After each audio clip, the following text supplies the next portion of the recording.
राजा का घमंड आसमान छू रहा था। एक दिन दरबार में एक रहस्यमय जादूगर आया।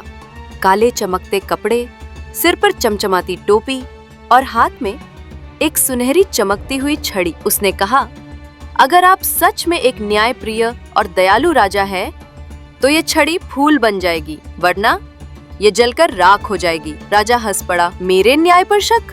चलो देखते हैं। जादूगर ने छड़ी राजा के हाथ में थमा दी।